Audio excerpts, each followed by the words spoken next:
Welcome to Architrave Gaming. I'm the Archmaster. So good of you to drop by.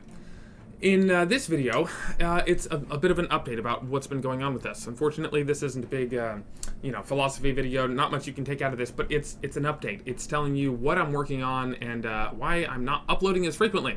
So, first of all, we've been taking kind of an extended break after releasing beta 0.2 of our system for the main player's handbook anyway, because that was kind of exhausting and we want to get back to work, but we're just a little tired. But we are slowly ramping back up, and the next bit of work that is unfortunately a bit tedious, but the next bit of work that we're focusing on is building a setting framework, okay? I'm gonna explain what that means in a second. But first, a what if scenario. What if D&D started out without character sheets for characters, or character options? Nothing like, these are your races, human, elf, dwarf, here are your classes, fighting man, magic user, etc. What if it didn't start out with that? What if Gary Gygax had told everyone to just build characters based off of the books and movies that they had seen, and to try to come up with cool abilities, and to kind of balance it all themselves? Like, hey guys, just, watch a bunch of advice videos on YouTube, just kind of wing it, just like, write things down in your own notebook, right? Build, just make sure you take notes about what your character can do, write their backstory, and just kind of play that at the table. Well, if that was the approach he took, then there would be a culture of creativity, where the players would have to be creative in order to play the game at all, because there was no structure, no character sheet, no pre-made options, no idea of what a character looks like and how to play it and the actions to take. Like, what if there was no action economy? What if there were no rules about these are the actions, this is how long it takes, right? It's just kind of free-form play, free-form create characters, right?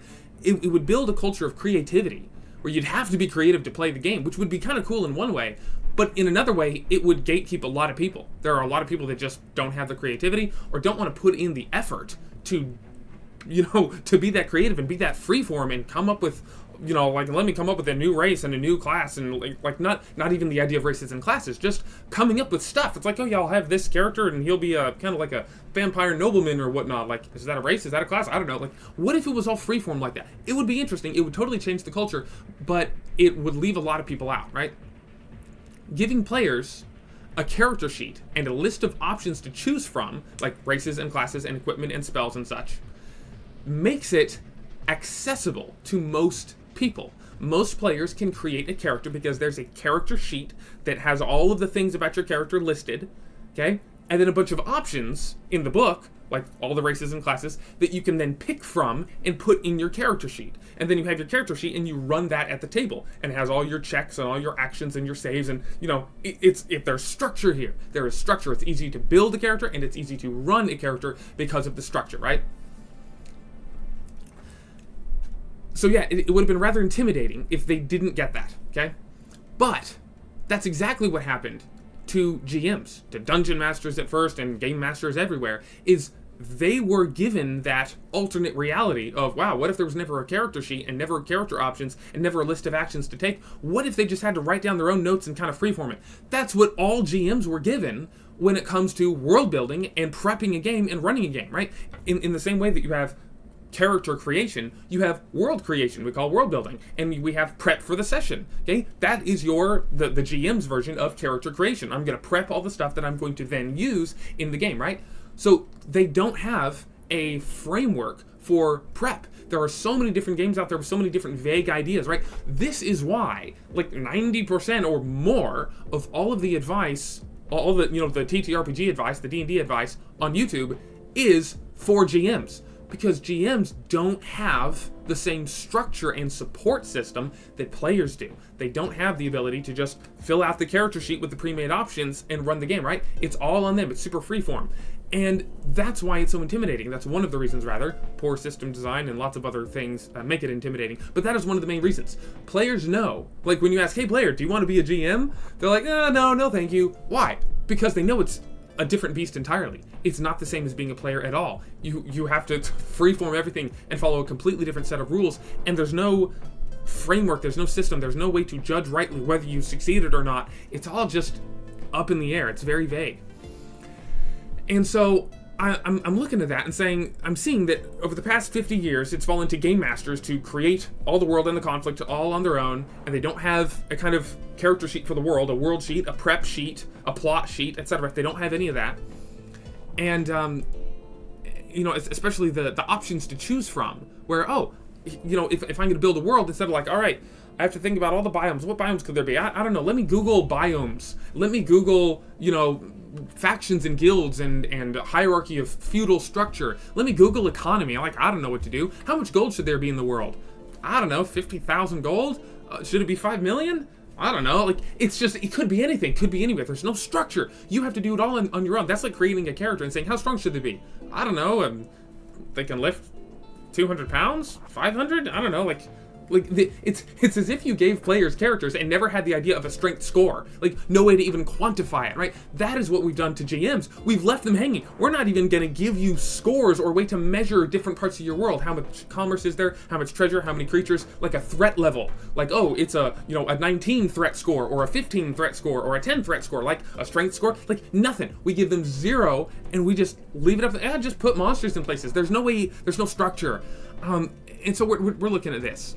And we're seeing it's intimidating to a lot of people. No structure, you know, it's all on them to build the world freeform by hand, and that's, you know, we decided to fix it. We decided a while ago that our system, and you know, part of what this channel is here to tell you about, and this is going on longer than I intended to, but that always happens. The part of our system is here to make GMing the game, being an arbiter in my system, as easy as playing a character. And the way we do that is by making running the game the exact same thing as running a character, and prepping the game the exact same thing as prepping a character. So we intend to give you a prep sheet, several actually, because the world is so vast you can't really fit it on one sheet, but we give you prep sheets, region sheets, or like a session prep sheet, a region, and like instead of a character sheet, it's a region for this hex or this number of hexes, like here's this area, and so you can have different scores and different, you know, like you don't need the exact same things like defense and vitality and, you know, like AC and hit points. You don't need the exact same things, but there's going to be an equivalent to everything. This is the health of the city or this region or whatnot. This is what's going on, you know, like the equipment section, the inventory, that's going to be the treasure, like what items are in this area, right? What amount of treasure, etc. The whole idea is to give you a character sheet so that when you are deciding to build a region, you can grab your sheet and then you have it all listed out in front of you. These are the things that I need to build for this world. How much treasure is there? Let me write this down. And not just the sheet itself that gives you structure, because then if we left it there, you would still have to freeform come up with every idea. It would be helpful because you would have a structure. You would know, oh, I need to answer these questions, but it would still just be a structure.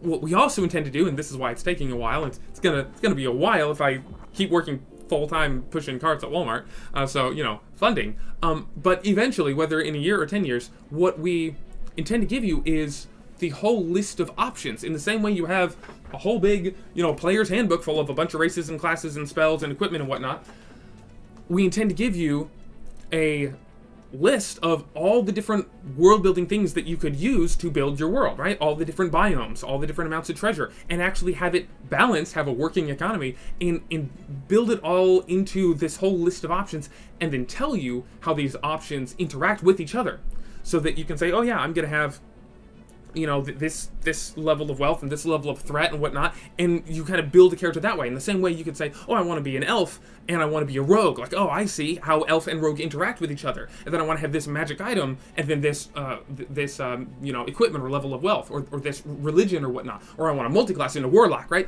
You get all these different things and you start layering them and you start to build an overall picture of your character. We want to do the same thing for world building and prep and a lot more than just world building itself.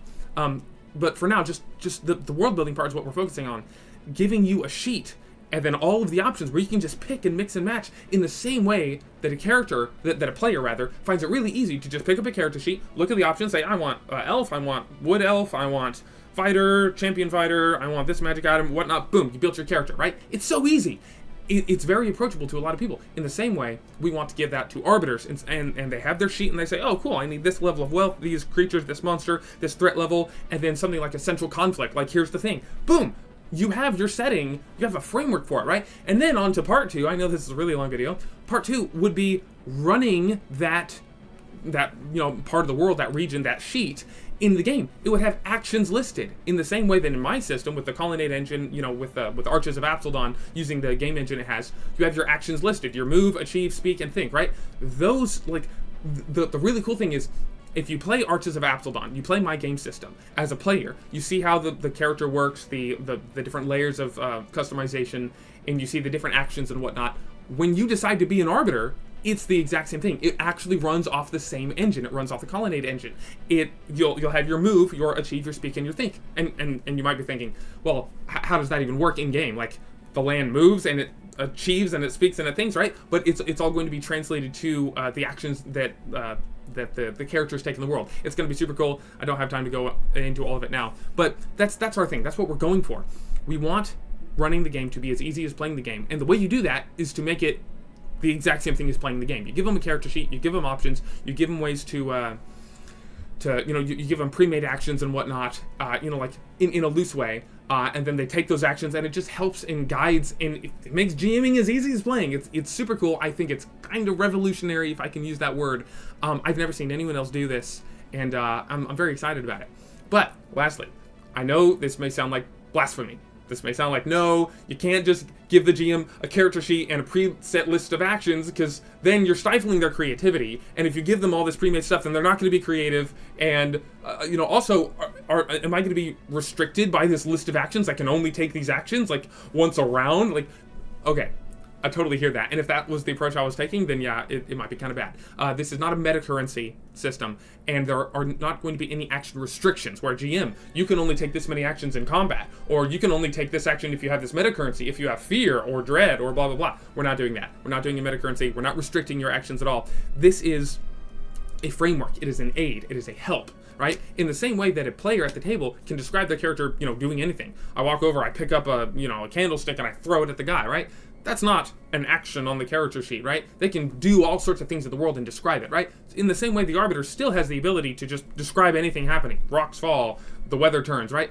But having a character sheet with a preset list of actions that you can reference to say, oh, what would the weather be, right? It's something like that. At the start of the day, which is the start of the round for the Arbiter, they look at the character sheet and it says, weather, movements, enemy creatures, etc. It goes through things. So they say, oh, what's the weather? And they roll the weather. And they say, oh, what creatures are nearby? And they roll the random encounters for creatures or wandering patrols or, etc. And then it's, you can do that if you want, and you could also choose not to do it, but it's there on that world sheet, on that prep sheet, to guide you, to remind you of, oh, these are the actions I can take, right? It's there to be a guide. It's there to be helpful. It's there to help the game pretty much run itself. This is going to make it so much easier for players that don't think that they can be arbiters, that don't think they can run games. And they're like, nah, that's too intimidating, that's too much. This is going to help them feel right at home. They say, oh, it's the exact same thing as playing a character. I build my world in the same way I build a character.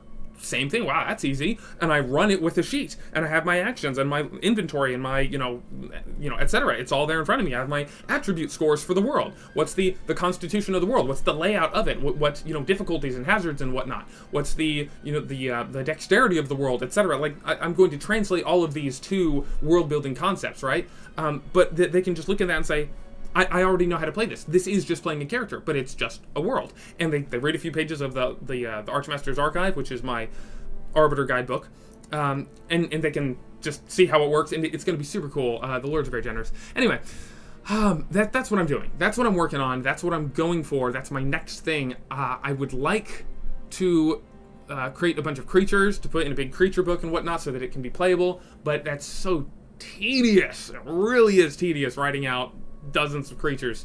So I'm going to do what I'm excited to do, which is how I've been able to build all this stuff so far by the Lord's generosity. And what I'm excited to do right now is the setting stuff. So anyway, thank you for watching this overly long video, because I am perennially incapable of making a short video. Thank you for watching and liking and subscribing and feeding the algorithm and hyping if you are able. And thank you to my 2 patrons on Patreon. And y'all have a good evening. God bless. I'm tired.